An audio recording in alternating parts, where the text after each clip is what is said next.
Hey folks, and welcome to another edition of Three Things presented by the Tyee. My name is Emma Cooper, and I am joined here with our guest today, who I'm really excited to talk to. It's Olamide Olaniyan, everyone. This is where we wave. Hi Yeah, everyone. Hi. How are you doing? we're doing great. We're live streaming here on the unceded territory of the Musqueam, the Squamish, and the Tsleil-Waututh. And oh, sorry, my sound there was just relaying my voice right back into my own ears, which can possibly be described as the most distracting thing ever. So fix that. Now we're on track. Perfect.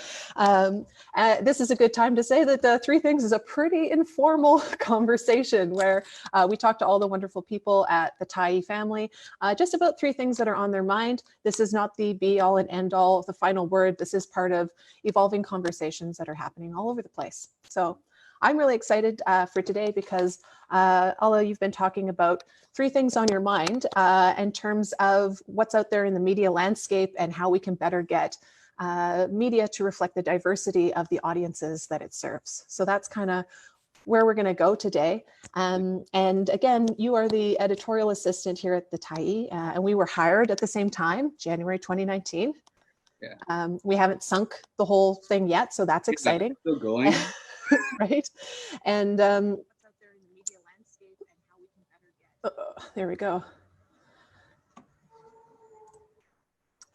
Sorry, I just had to close out another window there just to get my voice not coming back to me, but so I can also hear you. Two important things for an interview. Now we're back on track. So again, in your bio, it's important for me to just embarrass you a little bit and brag about you on your behalf, because everyone at the Tyee is very humble and they don't like to brag. But our whole staff was so pumped when you were awarded gold for The Run, which was the elections newspaper that you were the lead on for the last federal election. And so, yeah, the Digital Publishing Award, just like, you know, basically in your first year of working, is a pretty impressive feat. But you also keep us on track with kind of being the savviest person as far as social media on staff, doing all of our social posts, editing things, and keeping us honest. And yeah, so thanks for all that. Are you properly embarrassed? Can we continue? Yes, no, thanks for that. That was really hard to hear because I hate compliments, but thank you so much. I know. Put you in the hot seat. This is like a loving crossfire. Here we go. So yeah, I'm excited. We're show and tell. I thought because you are such a media maven, we could talk about a tweet of yours that did really, really well recently with thousands of retweets. So basically you tweeted, after the Jagmeet Singh was ejected from Parliament for calling a Bloc MP racist, you said, hey, we're about to have a 48-hour news cycle debating whether you can call a person racist, aren't we? That was well liked on Twitter. Could you talk about where your head was when you tweeted that? Yeah, I think it's actually kind of exhausting almost, and we're like Canadian media is kind of exhaustingly predictable in that we kind of do the same things over and over again, and we keep being criticized, and we keep getting called out for it, and then the same thing happens every single time.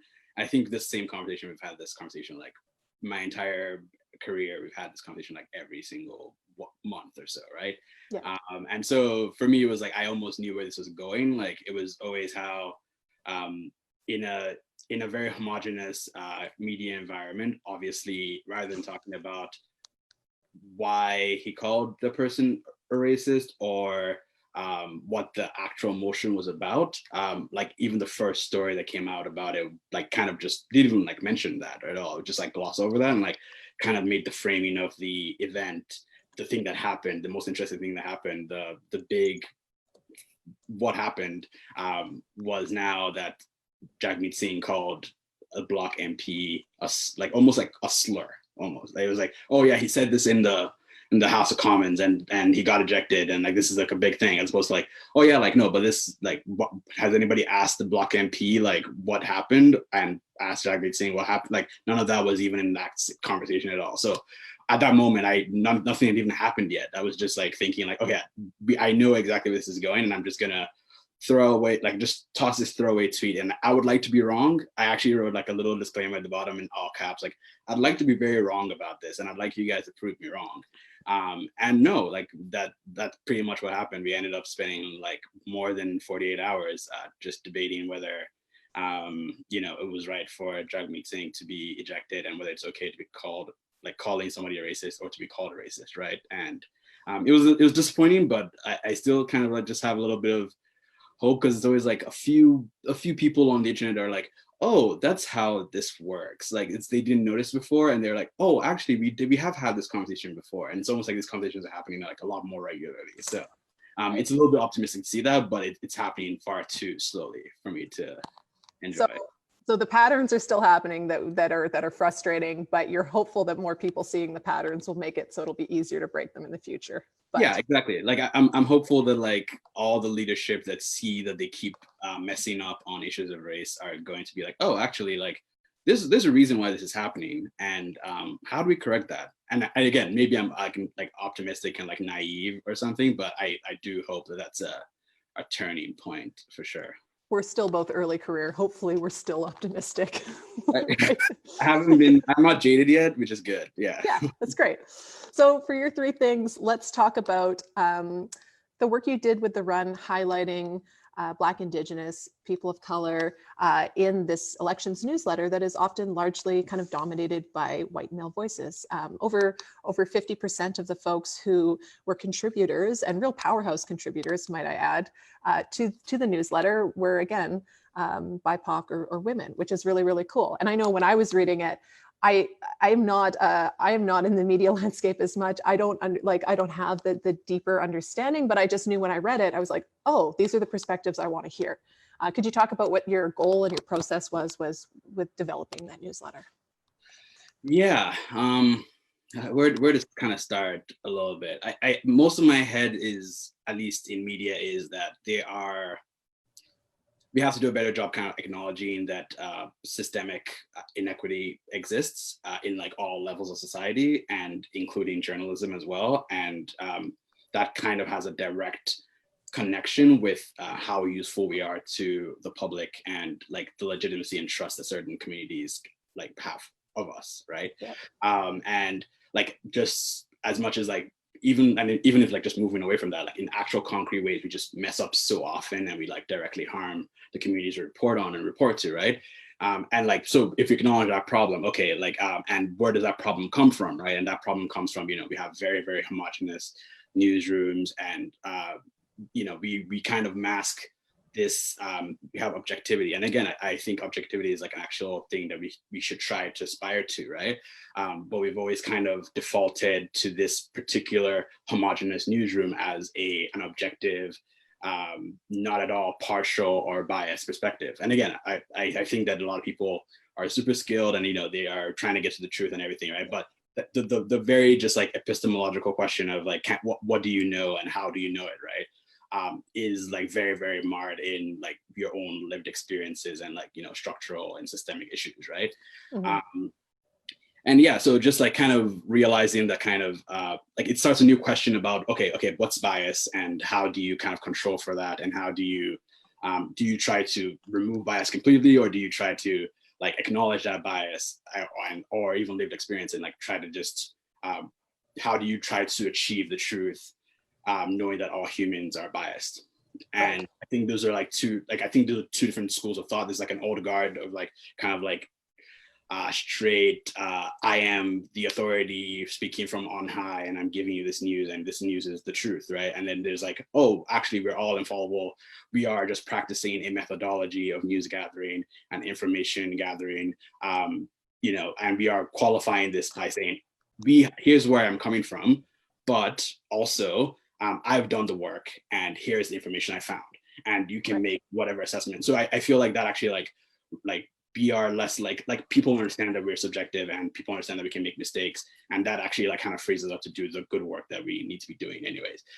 So like just moving from that to like, oh yeah, like how do we then do election coverage in a way that isn't bad? Like most of our coverage has always just been the same people doing it every single time. They have zero expertise in the subject, like in certain issues. They have zero lived experience of they have no understanding of the stakes of what happens when these policies pass. And I just, like, the simple question was, what if we just took like politics seriously? Like, what if we understood that, okay, for a lot of people, instead of this like insider baseball fun game of like political junkiism that's happening in Ottawa or something, like, and political thinking, what if you actually took this very, very seriously and actually like talked about politics from that perspective? And I think it just made a lot better analysis and even opinion writing than we'd normally seen before. And I think that's like a practice I think we should keep trying to do. I'm not sure if I answered the question like completely, but yeah, I mean, you certainly did. You gave us the context of, hey, you know, the run was sort of born out of this sort of moving away from that context of, we've got a sort of a sterile newsroom somehow that is magically like a robot, unbiased, and these people are owning their perspectives, and they're giving you honest opinions and thoughts, and you can take it. And I know for myself that's a refreshing thing, because it feels conversational, and sometimes it's nice to be able to get your information in a way that feels a little bit more human and grounded, because I think there's different people that can just absorb information that way. I know I'm one of them. That's my bias. Look what I did there.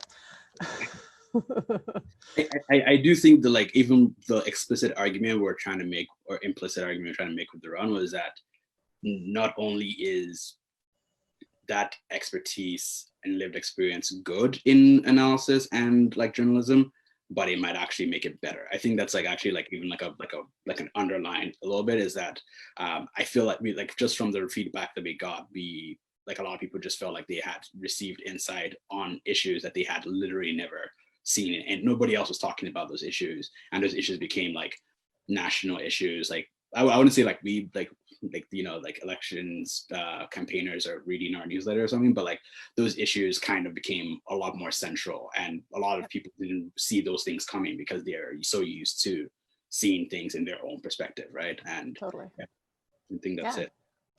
So so that kind of brings us to these, you're talking about now different voices with people, you know, with maybe more lived experience or groundedness in different perspectives, kind of getting a platform to talk through the run. You're also super embedded in all different social media platforms. You do that personally for yourself. We heard your tweet off the top, but you also tweet and do the social media for us here at the Tyee. What are you seeing in terms of the media landscape, the media ecosystem? We kind of have this idea that is also, much like we had this idea that newsrooms are this very democratic and unbiased thing, which is like, oh, well, the social media is it's very democratic because we all have a platform now. Is that in your experience, is that actually the case or not? And what does it actually look like? Yeah, like I will say that definitely, like, you know, social media is very, like, has kind of evened the playing field a little bit in terms of like the voices that are able to speak out. We're seeing that in a lot of I sent you a bunch of links anyways, but there are a lot of when the gaffes happen, there's a lot more criticism online of people being able to, and like we kind of characterize it as like a mob almost, and like Twitter, they came out with their pitchforks and they're like driving people off the internet, and like they kind of ascribe a lot more power on these people who are just like kind of calling people out on the internet and stuff. But I also feel like that's like a little, like, I feel like social media is still a representation of like just the general media system entirely. Is a lot, like, very noisy, like a lot of unexpert people kind of being elevated as like kind of smarter and having that authority. And yeah, like we tend to read social media in this kind of marketplace of ideas where what is out there is like a reflection of the best ideas, and like, as opposed to like, oh yeah, these are just ideas propagated by the ideas we're going to see are the ones who have like some kind of other platform outside of this and are also very powerful people regardless, right? And the people who like those tweets are going to be people who are also their friends, and it just kind of it entrenches like a particular view of the world that I think that a lot of people think that it's just social justice warriors, and social justice warriors are great. I love all of them, but it's a lot. It's different than that. I feel like an aspect of the criticism of like media ecosystems and bubbles and all that kind of stuff, right, is that they actually don't understand that we still see the same exercises of power and like squashing of dissent by powerful people on like Twitter all the time, right? It's just like it's a bit more even. It's a bit more even, but it's not like all of a sudden like I have the power to take down the entire Toronto Star or something, or the entire Global Mail. Like I can't take on like an entire thing because I have a Twitter platform, right? And yeah, I think what we're seeing a lot, and I think a lot of people tend to, again, think of the revolts, mobs, dirty laundry. What is actually happening is just like a bunch of disempowered groups are actually just using the like modicum of power that they have, using that as like a channel for last resort at great danger for their careers and their lives, to raise like real concerns about journalism. And I think that we always tend to like just like conflate that and flatten that and like think, oh yeah, like, you know, this issue has come up and so we don't have to think about it ever again. And like, you know, we've solved racism, and it's never that easy. Those fights are like ongoing and kind of will always go on forever almost, you know? Yeah. So I'm hearing a couple things in there. You're saying within the media landscape, even though we kind of think it's democratized, the voices rising to the top often have other inroads to power. So it's not necessarily all the most interesting takes or the most creative thinkers, or, you know, the people who are doing the lived experience or the research or what have you that you want to get to the top sometimes, but it's not always the case. And then you're also talking about the fear that some people are having now that there is a sense of call out culture where people can actually say, hey, the way we're being treated, it's not okay. You're asking people to reflect on maybe how challenging, tiring, and possibly damaging it is for people's careers and otherwise to even be able to call things out as well. So while it is democratized, it's not like it's a perfect system, and there is still costs to people having those conversations if they're hard conversations. Pretty much, yeah. Fair? Okay. That's exactly. I just want to make sure I'm keeping up with you. Yeah, no, like I was just like flying through something. I wasn't sure if I was going to land on that at all, but thank you for just bringing that back. Thank you. I can't drive, and neither of us are pilots. We're doing great. So I guess again, and the sort of call outs too are interesting because again, Ola's got a bunch of links, and we'll send it to everyone in the Zoom chat. We'll send it out via email to you so you can get the benefit of all of the sort of the research that he's done. But basically a bunch of the links were just different news organizations pointing out that other news organizations were flawed or racist, or so it's like Vice is pointing out the New York Times, and then the New York Times is pointing out this, you know, the Slate, and Slate is pointing out, or whatever. Can you kind of talk a little bit about that? That's kind of call out culture in a way, but within the media. Yeah, like I've also made a tweet about this before as well, but I feel people are like overly ascribed like a lot of power to this call out culture thing, whereas it's just, the problem is that everything is shitty, everything is really bad, and everybody is kind of has some shit on them and like is stained, and there's a lot of people calling people out all the time, and that's not really like people being overly policing or overly jumping on people's throat or something. That's just like things are really bad and we're just trying to get things better, and so we're just doing the bare minimum of what we can actually do. Right. Yeah, I don't know if you completely asked. Well, and I think there's this sort of I know there's this sort of people kind of watching conversations happening online and going like, oh, if I get called out, everything will crumble down around me. But it's like maybe people are trying to hold each other accountable in this public way, and this is actually part of how we're doing things these days. And if you step to that, you can also continue on. So yeah, I think call out culture isn't a thing, but if it is, it's a good thing. I think that it's a good thing that if I was a powerful person who like was messing up a lot, I would want people to tell me, and I would want to fix that. And I feel like that's like the thing that even if I sure I don't get a statue or something, or sure I have to like resign my job or something, like again that sucks a lot. And then again, there's very, very important painful conversations that are going to need to be happening, but I do think that that's a democratic, transparent, accountable thing that all of media should be taking more seriously, and totally taking that task a lot more. 100%. Yeah. Well, and given that you've talked about your job at the Tyee as sort of news gathering, so from social media, all of these different sources that you pay attention to, and kind of filtering that up. And we have the benefit of you sharing that with us internally. It's shared on Reported Elsewhere, on the Tyee. Given that you are looking around for all of these different voices and things like that, what gives you hope for kind of media going forward, and what values would you like to see kind of enacted in media? Yeah, I think we talked about this earlier a little bit, but like it's less hope and like more like cautious optimism. Cool, we'll take it. We'll take it these days. Naivete a little bit, but I think that the people who are giving the free advice, right? The people who are like calling out media organizations online, I think they actually like seem to have a lot more. They seem to care more about journalism than a lot of their leadership, and I frankly kind of can't wait for when these people kind of like assume some like relative power in being able to change stuff. Again, that maybe I'm absolutely wrong and like that will never happen, but I think that's actually like a thing to be hopeful for. The people who kind of believe the most in these principles of transparency and honesty and accountability and our capacity to improve as like a profession, I think that they're our future, you know?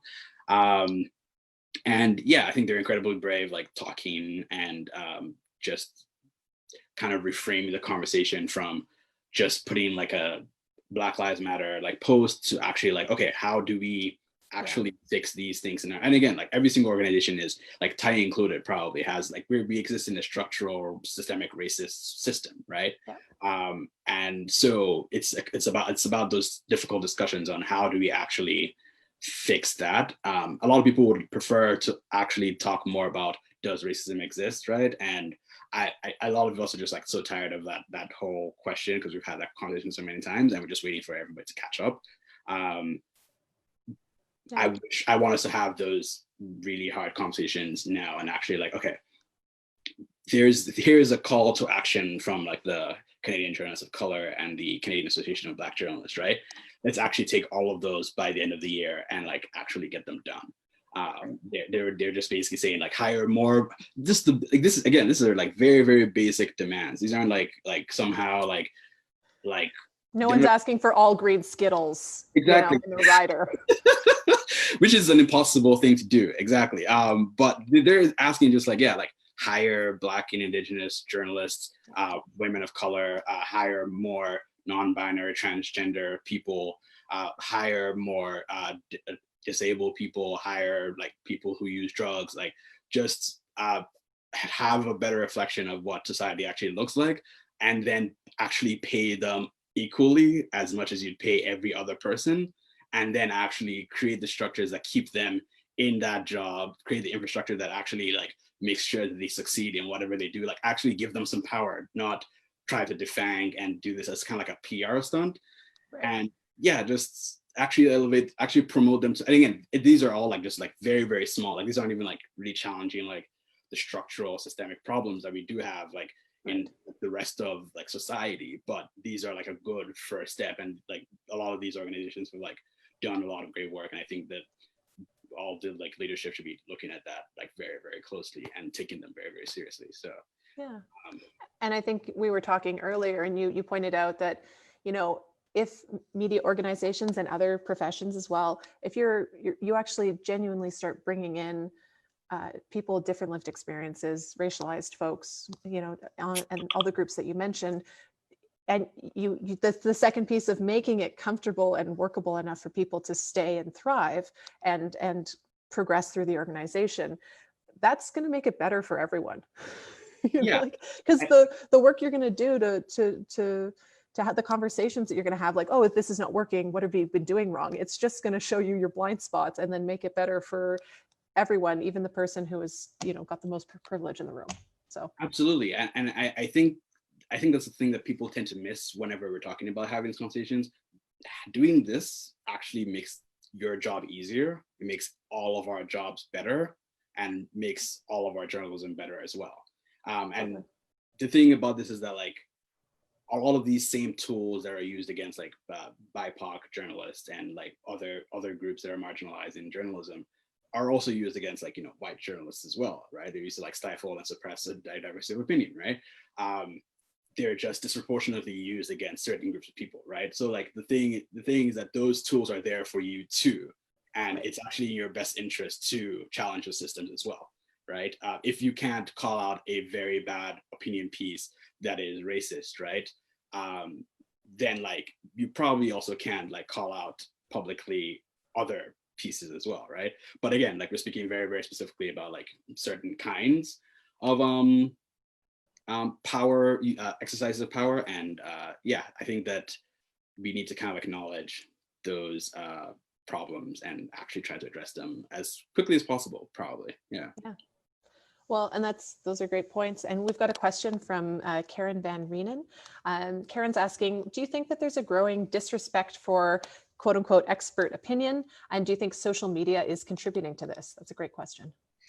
Yeah, I think even a lot of experts actually will acknowledge, like have started realizing and acknowledging that like actually our jobs are very political as well. And our jobs are never, we're never free of bias either, right? Like, and I think that's kind of like gap, bridging of that gap is that in science, in like whenever we try to get to the truth of a matter or something, or try to get information from our research, right? We do have all these protections to actually show the person who we're trying to like convince of a particular causality that this is how we did it, and you can actually do the entire thing again and like have the same result. And if you don't have the same result, that's actually good for us because we can actually correct that, right?